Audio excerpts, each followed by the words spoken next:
Αρχίζουμε. Θεωρούμε την ύπαρξη και τη συνέχιση της λειτουργίας του Ευρωπαϊκού Σχολείου πάρα πολύ σημαντική δίπλα στο Πανεπιστήμιο Κρήτης και στο Ίδρυμα Τεχνολογίας Έρευνας, και τα δύο ιδρύματα έχουν επιδείξει μια σημαντική εξωστρέφεια.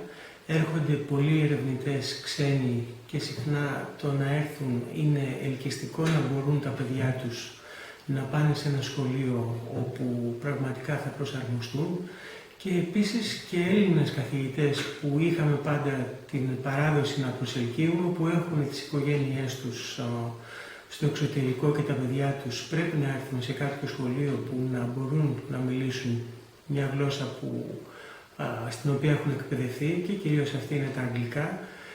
Είναι λοιπόν πολύ σημαντικό να έρχονται εδώ και να βρίσκουν ένα τέτοιο σχολείο. Το Πανεπιστήμιο κάνει ό,τι μπορεί να βοηθήσει το Ευρωπαϊκό Σχολείο, και αυτό με διάφορους τρόπους, και πάντα θα το κάνει. Ευχαριστώ. Εντάξει. Ναι.